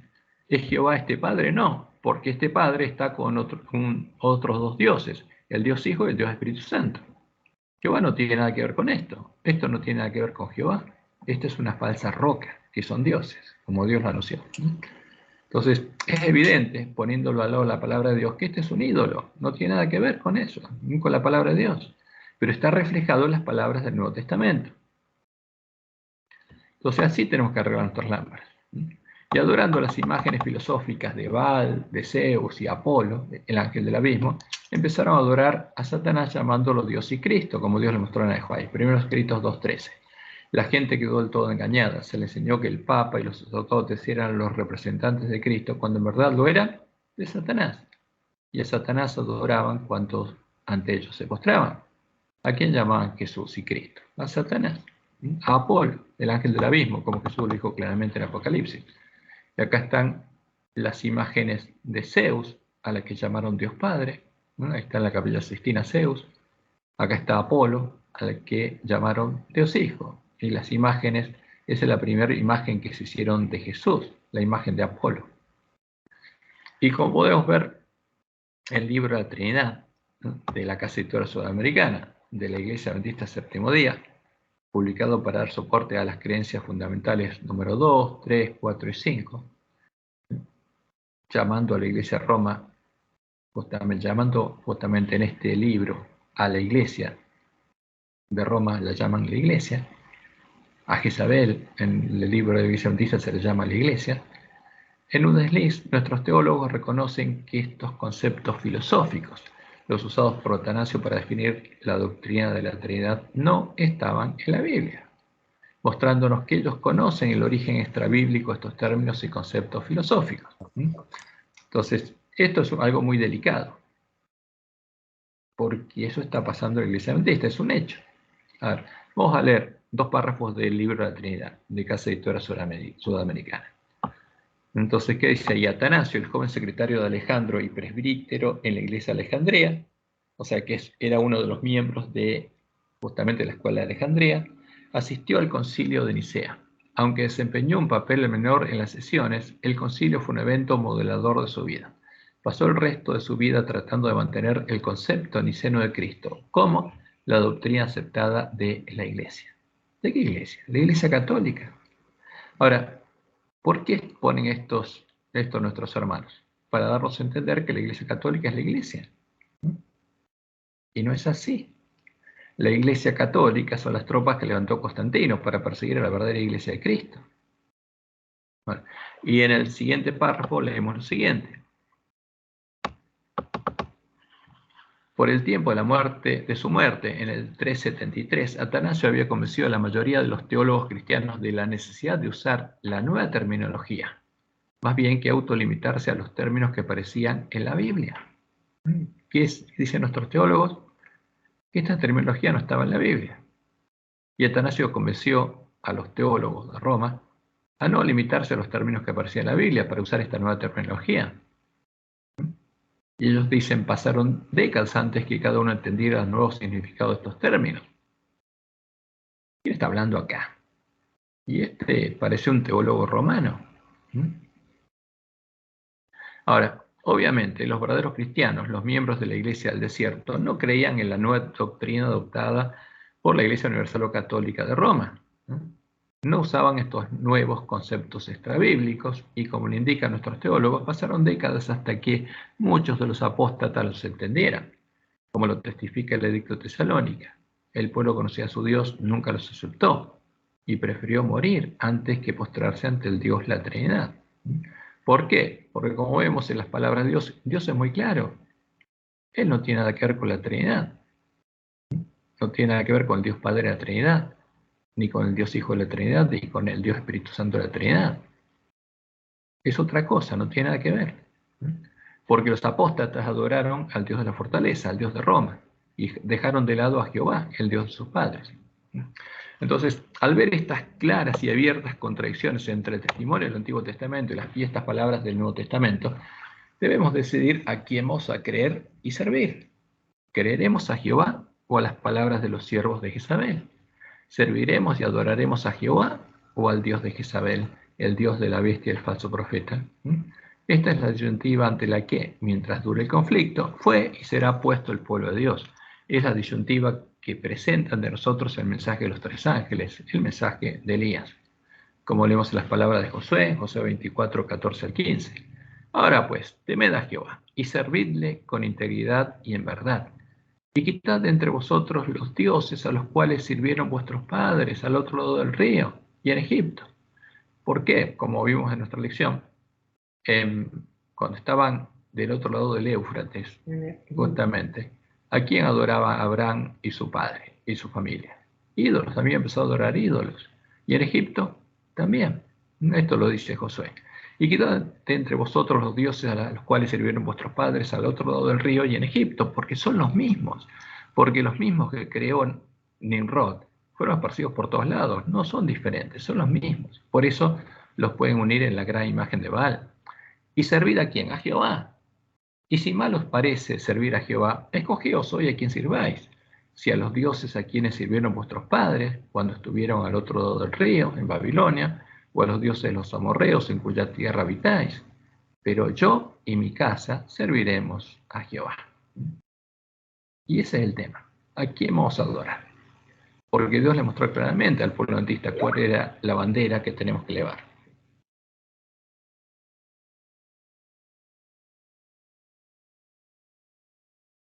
Vamos a verlo, después lo analizamos bien, Isaías 48, 16, porque está mal traducido, está traducido por los que le quieren dar ese sentido. Entonces, otra pregunta que nos hicieron, ¿dice la Biblia que hay 7 sellos? Perdón, 7 cielos, ya estoy dormido. ¿Dice la Biblia que hay 7 sellos? Sí. ¿Y 7 cielos? No.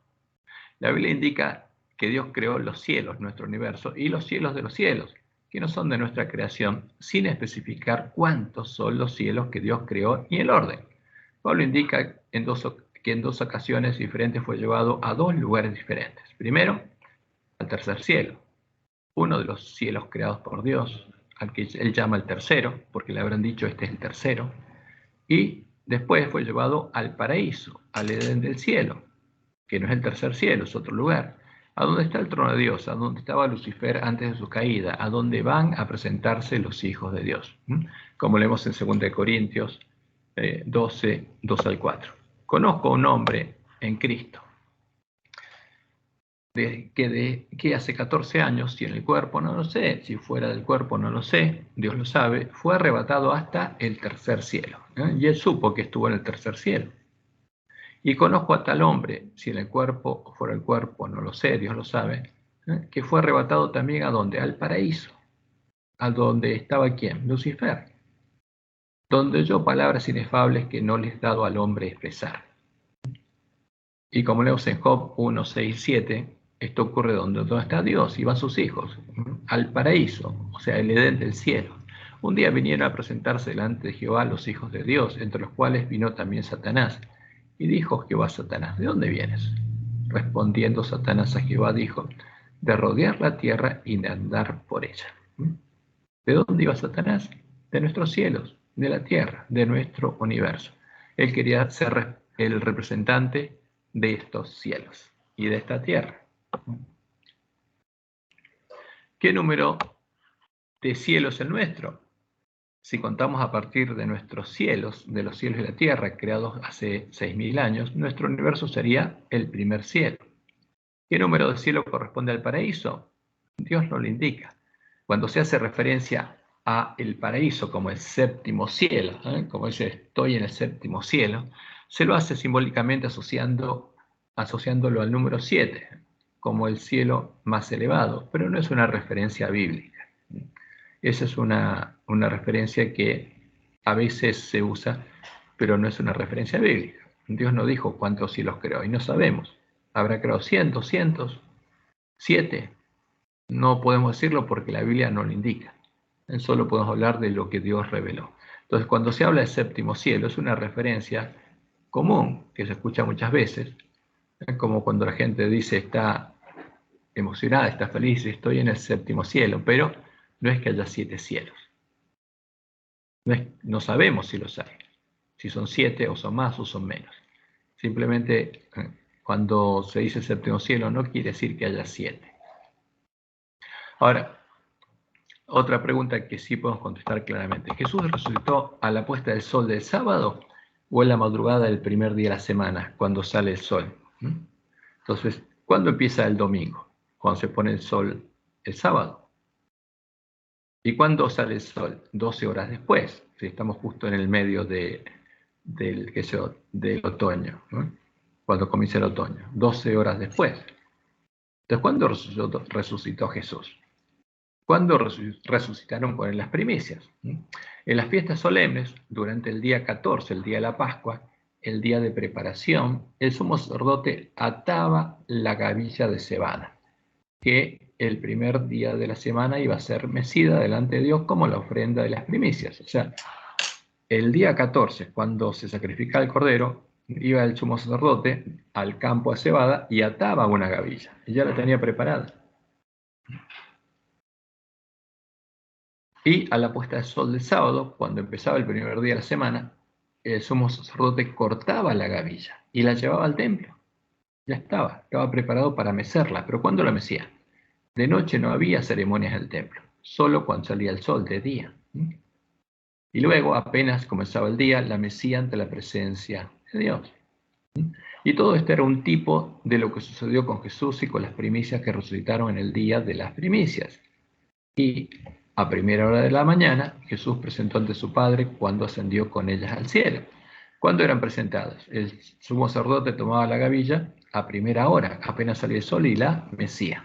Y Jesús, apenas comenzó el día, como le dijo a María, antes que saliera el sol, fue a presentarse ante su Padre y con él llevó las primicias, como leemos en Juan 20:17. Jesús le dijo, no me toques, porque aún no he subido a mi Padre. Mas ve a mis hermanos y diles, subo a mi Padre y a vuestro Padre, a mi Dios y a vuestro Dios. ¿A qué? A cumplir la profecía. Y antes que Jesús ascendiera a la primera hora de la mañana, llevando con él a las primicias, se produjo la resurrección. Ahora, ¿cuándo resucitaron Jesús y las primicias? La Biblia nos cuenta que, primero, cuando Jesús murió, se abrieron los sepulcros de los que iban a resucitar con él, pero no resucitaron ahí, porque Jesús tenía que ser el primero en la resurrección, como dice Pablo en 1 Corintios. Él era el primogénito entre las primicias.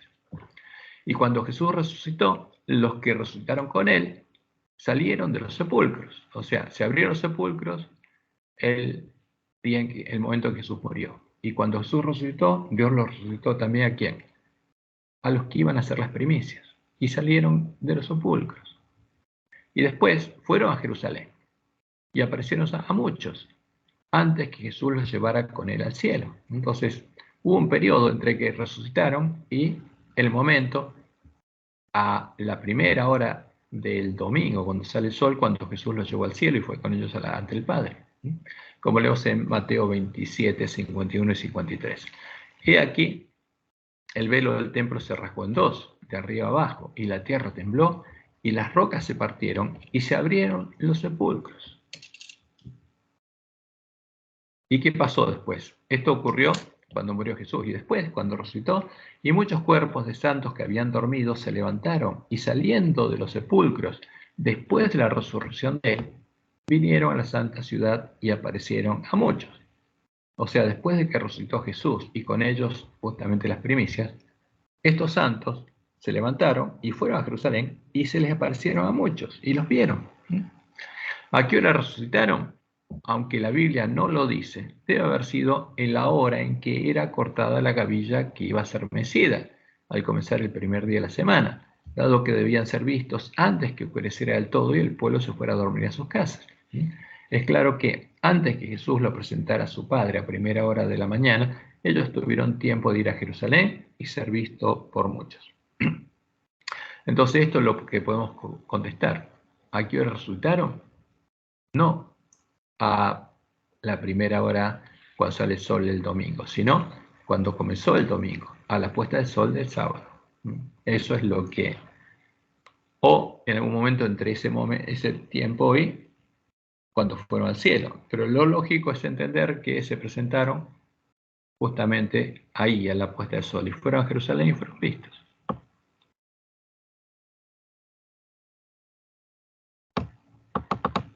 La otra pregunta era, ¿por qué después de los 40 días fue la segunda ascensión de Jesús? La primera ascensión fue en el día de las primicias, cuando Jesús se presentó al Padre como primicia de los muertos que resucitaron, junto a las otras primicias que llevó con él. Luego, como dice la Biblia, volvió a la tierra, dejó las primicias en el cielo, volvió a la tierra y estuvo 40 días con los discípulos, haciéndoles entender en todas las escrituras todo lo que de él decían y sobre la promesa del Padre, cómo Dios iba a cumplir en ellos las promesas del nuevo pacto, estableciendo en ellos su reino, el reino de los cielos. Justamente este es el evangelio del reino de Dios.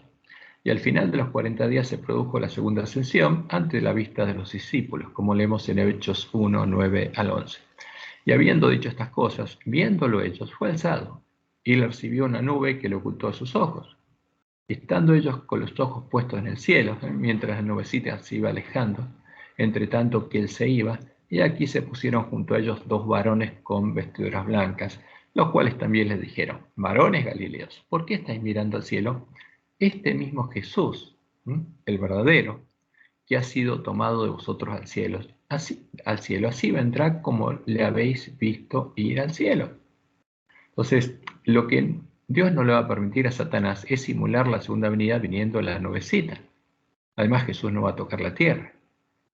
Pero la promesa es que como Jesús ascendió, del mismo modo va a venir cuando venga en su gloria.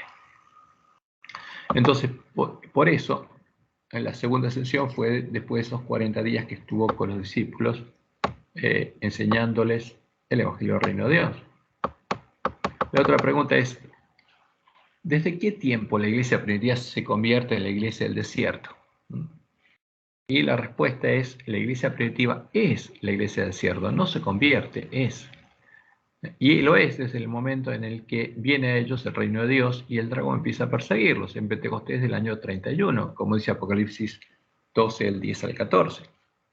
Entonces oí una gran voz en el cielo que decía, ahora ha venido la salvación, el poder y el reino de nuestro Dios y la autoridad de su Cristo, porque ha sido lanzado fuera el acusador de nuestros hermanos, el que los acusaba delante de nuestro Dios día y noche. Y ellos justamente le han vencido, o sea, todos los que recibieron el reino de Dios vencieron por medio de la sangre del Cordero y de la palabra del testimonio de ellos y menospreciaron sus vidas hasta la muerte. ¿Por qué? Porque el dragón persiguió y empezó a asesinar. Y cuando vio al dragón que había sido arrojado a la tierra, persiguió a la mujer. ¿Cuándo? Inmediatamente.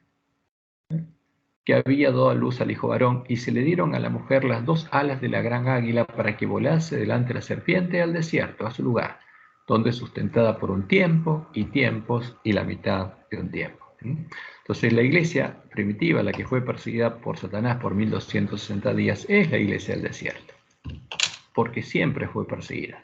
Mientras comían la cena de Pascua, el cordero asado, con panes y levadura y hierbas amargas, eran perseguidos.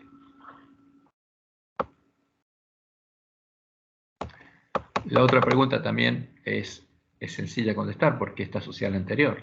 ¿Cuál es el periodo en el que la iglesia fue sustentada en el desierto? Es el periodo que va desde Pentecostés del año 31 hasta finales del siglo XIII, 1260 años después, cuando el lugar santuario de Dios y la verdad fueron echados por tierra. Como leemos en Daniel 8, del 10 al 12. Y aún se engrandeció contra el príncipe de los ejércitos, el primogénito entre muchos hermanos. Y por él, por el cuerno pequeño, fue quitado el continuo, y el lugar de su santuario fue echado por tierra.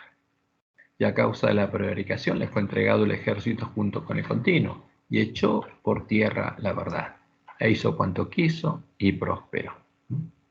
Entonces, ¿Roma echó por tierra la verdad? Sí, no es la iglesia, no tiene la verdad, no predica la verdad. Predica la mentira. Y como dice Elena, el conflicto de los siglos, página 64, en el siglo XIII se estableció la más terrible de las maquinaciones del papado, la Inquisición. El príncipe de las tinieblas obró de acuerdo con los jefes de la jerarquía papal. En sus concilios secretos, Satanás y sus ángeles gobernaron los espíritus de los hombres perversos, mientras que invisible acampaba entre ellos un ángel de Dios que llevaba apunte de sus malvados decretos y escribía la historia de hechos por demás horrorosos para ser presentados a la vista de los hombres. Babilonia la Grande fue embriagada de la sangre de los santos. Ahí terminó de embriagarse. ¿Por qué? Porque mandó hordas de nuestros pobres hermanos engañados como animalitos, porque les prometieron que el que mataba a un hereje se iba a quedar con su propiedad. Entonces mandaron hordas a asesinar y de ese modo los perseguían como si persiguieran a conejos en las cuevas para matarlos, y así los asesinaron a todos, todo el remanente de la iglesia primitiva. Los cuerpos mutilados de millones de mártires clamaban a Dios venganza contra aquel poder apóstata. Porque ahí termina el cuarto sello. Y no termina el cuarto sello, pero ahí están los mártires que claman a Dios: ¿cuándo, hasta cuándo, Señor, nos juzgas a la gran ramera? Eso ocurre en el quinto sello. La otra pregunta es: ¿quién es el rey del norte de Jeremías 4:10? ¿Por qué? Porque la pregunta lo asocia después con lo que pasa en la sexta plaga. En Jeremías 4, Jehová llama a su pueblo a volverse a él y anuncia la destrucción de Jerusalén a manos del destruidor. Nuestra Biblia dice el destruidor. En hebreo, esa palabra es Abadón, Satanás, el ángel del abadismo, a manos del león, porque el león es símbolo de Babilonia, el rey de Babilonia, el rey del norte. Y estos hechos son un tipo que se repite en nuestros días en el llamado de Dios al antitipo de Jerusalén, al pueblo de la iglesia remanente. Por eso es interesante verlos. Entonces, Jeremías, vamos a leerlo en su contexto. Jeremías 4:1 en adelante dice: si te volvieres, Israel, dice Jehová, vuélvete a mí. Le está llamando aquí a su pueblo a volverse a él, y a nosotros también. Y si quitares delante de mí tus abominaciones y no anduvieres de acá para allá, y si jurares, vive Jehová, como Elías, en verdad, en juicio y en justicia, entonces las naciones serán benditas en él, y en él se gloriarán. O sea, Israel todavía podía volverse. Porque así dice Jehová a todo varón de Judá y de Jerusalén: harad campo para vosotros, y no sembréis entre espinos.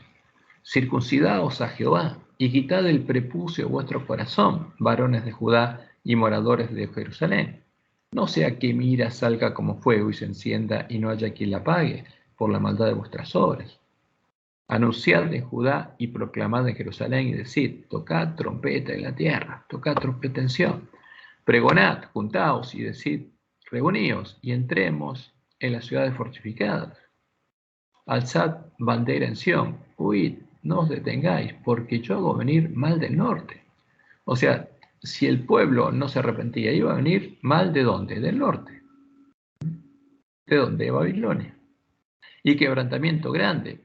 El león sube de la espesura. Entonces, ¿quién es el león? Simbólicamente sabemos que es Babilonia. Yo hago venir mal del norte. Entonces está hablando, ¿quién es el rey del norte acá? Babilonia, Nabucodonosor. El león sube de la espesura y el destruidor de naciones está en marcha. ¿Quién es el destruidor de naciones? Satanás. Y ha salido a su lugar para poner su tierra en desolación. Tu tierra en desolación, tus ciudades quedarán desoladas sin morador. Entonces Dios le está diciendo a su pueblo: arrepiéntanse para que yo los pueda proteger, porque si no voy a tener que dejarlos y van a ser destruidos. Por esto, vestidos de silicio, endechad y aullad, porque la ira de Jehová no se ha apartado de vosotros, de nosotros. En aquel día, dice Jehová, desfallecerá el corazón del rey y el corazón de los príncipes, y los sacerdotes estarán atónitos y se maravillarán los profetas. Y el versículo 10, que está mal traducido, dice otra cosa. Y dije: ay, ay, Jehová Dios, verdaderamente en gran manera has engañado. Pero el original no dice eso. Dice: engañaron a este pueblo de Jerusalén. Por eso Jeremías clama: ay, ay, ay, a Dios. ¿Por qué? Porque lo engañaron. ¿Quién? Los falsos profetas. diciendo, paz tendréis, pues la espada ha venido hasta el alma. No fue Jehová, pero increíblemente en nuestra traducción dice, has engañado. Pero el original no aparece se has engañado, dice engañaron a este pueblo, diciendo, paz tendréis, pues la espada ha venido hasta el alma. En aquel tiempo se dirá este pueblo de Jerusalén, viento seco a las alturas del desierto vino a la hija de mi pueblo, no para aventar, ni para limpiar, sino para destruir. Viento más vehemente que este vendrá a mí, y ahora yo pronunciaré juicios contra ellos. Y aquí que subirá como nube y su carro como torbellino. Más ligeros son sus caballos que las águilas. Ay de nosotros, porque entregados somos a despojo. Por eso Dios le está llamando a tiempo. No le está diciendo paz. Los sacerdotes, los falsos profetas le decían paz y engañaban al pueblo. Lava tu corazón de maldad, oh Jerusalén, para que seas salva. Entonces todo lo que sigue es el llamado de Dios para que se vuelva Jerusalén de sus malos caminos. Entonces, bueno, para ir más rápido, vamos a ir a lo que dice Apocalipsis 9:11, porque cuando habla el destructor, ¿quién es? Y tienen por rey sobre ellos al ángel del abismo, cuyo nombre en hebreo es Abadón, el destructor significa, y en griego Apolión, Apolo, el dios hijo de Zeus. Entonces Dios le estaba advirtiendo a su pueblo, cuidado, viene el destructor y viene el león. ¿Viene con quién? Con Babilonia. Y no quisieron oír. Ese es el tema. Entonces la pregunta es, ¿quiénes son los reyes de Oriente? Apocalipsis 6:12. Porque el otro vino a Babilonia, el rey del norte. Y los reyes de Oriente, Apocalipsis 16:12, ¿quiénes son? 16:12, ¿quiénes son?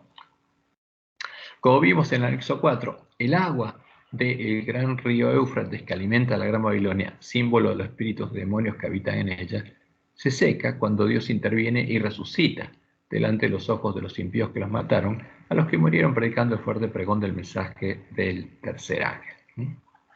Como dice Elena en Primeros Escritos, página 285, Dios escogió la medianoche para libertar a su pueblo. Mientras los malvados se burlaban en derredor de ellos, apareció de pronto el sol con toda su refulgencia y la luna se paró. Los impíos se asombraron de aquel espectáculo, al paso que los santos contemplaban con solemne júbilo aquella señal de su liberación. Y Dios habla, ¿y qué hace? Resucita a los que murieron. Abrieron entonces los sepulcros y los que habían muerto teniendo fe en el mensaje del tercer ángel y guardando el sábado se levantaron glorificados de sus polvorientos lechos para escuchar el pacto de paz que Dios iba a hacer con quienes habían observado su ley. Y esto Dios lo va a hacer ante los ojos de todos los impíos. Y al anunciar Dios el día y la hora de la venida de Jesús, cuando dio el sempiterno pacto a su pueblo, pronunciaba una frase y se detenía de hablar mientras las palabras de la frase rodaban por toda la tierra. El Israel de Dios permanecía con los ojos en alto, escuchando las palabras según salían de labios de quién, de Jehová. Porque Jehová es el que llamó al pueblo anteísta, Jehová es el que le dio estas visiones a Elena de Huay. Y retumbaban por la tierra como fragor del trueno más potente. El espectáculo era pavorosamente solemne. Y al terminar cada frase los santos exclamaban, gloria, aleluya. Sus rostros estaban iluminados por la gloria de Dios. A causa de esta gloria los impíos no podían mirarlos. ¿Vieron lo que pasó? ¿Vieron que Dios resucitó a los que ellos mataron? Y vieron a el pueblo de Dios cubierto de gloria, la gloria de Dios. Y cuando la bendición eterna fue pronunciada sobre quienes habían honrado a Dios santificando su sábado, resonó un potente grito por la victoria lograda sobre la bestia y su imagen. Y ahí es cuando Dios hace secar el gran río Éufrates. Y el sexto ángel derramó su copa sobre el gran río Éufrates, el que alimenta a la gran Babilonia, y el agua de este se secó, para que estuviese preparado, ¿quién? El camino a los reyes de Oriente. Entonces, ¿quiénes son estos reyes de Oriente? Es la pregunta. Como dice Jeremías 46:10. Mas ese día será para Jehová, Dios de los ejércitos, Día de retribución para vengarse de sus enemigos, y la espada devorará y se saciará y se embriagará de la sangre de ellos, porque sacrificio será para Jehová Dios de los ejércitos en tierra del norte junto al río Éufrates. Porque es la misma profecía que se va a cumplir ahí. Entonces los ojos de los impíos que eligieron ser parte de la sinagoga de Satanás, incluyendo los adventistas del séptimo día que entraron por la puerta ancha, son abiertos, como dice Apocalipsis 3:9, y esto se lo dice a su iglesia. Y aquí yo entrego de la sinagoga de Satanás a los que se dicen ser judíos y no lo son, sino que mienten. He aquí, yo haré que vengan y se postren a tus pies y reconozcan que yo te he amado. ¿A quién le dice esto? A los siervos fieles. ¿Y quiénes son los otros? Los que coman y beban con los borrachos. Como leemos en Conflictos Siglos, página 712. El ministro que sacrificó la verdad para ganar el favor de los hombres, discierne ahora el carácter e influencia de sus enseñanzas.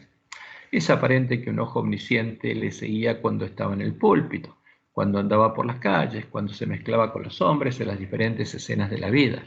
Cada emoción del alma, cada línea escrita, cada palabra pronunciada, cada acción encaminada a hacer descansar a los hombres en una falsa seguridad, ¿no? Como dice Jeremías, cuando dicen paz y seguridad. Fue una siembra y ahora en las almas miserables y perdidas que le rodean, él contempla la cosecha. ¿Y qué pasa? Los hombres a quienes el mundo idolatró por sus talentos y elocuencia, ven ahora las cosas en su luz verdadera. Se dan cuenta de lo que perdieron por la transgresión y caen a los pies de aquellos a quienes despreciaron y ridiculizaron a causa de su fidelidad y confiesan que Dios los amaba. Confiesan que Dios amaba a los siervos fieles, a los que ellos persiguieron y golpearon. Y llega el día de retribución para ellos. Los hombres ven que fueron engañados, se acusan unos a otros de haberse arrastrado mutuamente a la destrucción, pero todos concuerdan para abrumar a los ministros con la más amarga condenación. Los pastores infieles profetizaron cosas lisonjeras, indujeron a sus oyentes a menospreciar la ley de Dios y a perseguir a los que querían santificarla. Ahora, en su desesperación, estos maestros confiesan ante el mundo su obra de engaño. Las multitudes se llenan de furor. Estamos perdidos, exclaman, y vosotros sois causa de nuestra perdición. Y se vuelven contra los falsos pastores. Precisamente aquellos que más los admiraban en otros tiempos, pronunciarán contra ellos las más terribles maldiciones. Las manos mismas que los coronaron de laureles se levantarán para aniquilarlos. Las espadas que debían servir para destruir al pueblo de Dios se emplean ahora para matar a sus enemigos. Por todas partes hay luchas y derramamiento de sangre. Como dice Apocalipsis 7:16, y los 10 cuernos que viste en la bestia, estos aborrecerán a la ramera y la dejarán desolada y desnuda y devorarán sus carnes y la quemarán con fuego. Ahora, ¿quiénes son los reyes del oriente? No pueden ser los hombres que están en medio de la gran Babilonia, bebiendo el agua del gran río Éufrates. No pueden ser los 10 cuernos del dragón que aborrecerán a la ramera, ni tampoco los impíos. ¿Quiénes son? En el tipo, en la caída de la Babilonia de los caldeos, el que la hizo caer fue Ciro, al que Dios ya había nombrado por medio de Isaías, justamente, y también lo utilizó como un tipo de Cristo. ¿Qué hizo Ciro? Hizo secar el río Éufrates e hizo después caer a Babilonia. ¿Quién va a hacer secar el río Éufrates? No los reyes que le dieron su poder a la bestia. ¿Quién? Dios. Jesús, el Cordero, el que va a pelear con su pueblo, el Rey de Reyes y Señor de Señores. Por lo cual, en esta profecía, los reyes de Oriente deben referirse a quién? A Jesús, el Rey de Reyes y Señor de Señores, y a los que hayan peleado con él, los 144.000 sellados, la piedra cortada no con mano antes de la batalla, y los vencedores de la gran multitud que no se puede contar, los obreros de la hora undécima, a los mártires a los que Dios habrá resucitado y a los fieles a los que Dios habrá liberado de las manos de los impíos que los querían asesinar. Cae Babilonia. ¿Y quién la hace caer? El que hace secar el gran río Éufrates. Entonces, ¿quiénes son los reyes del oriente? Jesús y los que están con él. Jehová y la gran multitud de los sellados con su nombre. Esa es la respuesta correcta. Ni otra respuesta se contradice al tipo y a lo que Dios anunció que va a pasar. Bueno, ahora tenemos otras preguntas.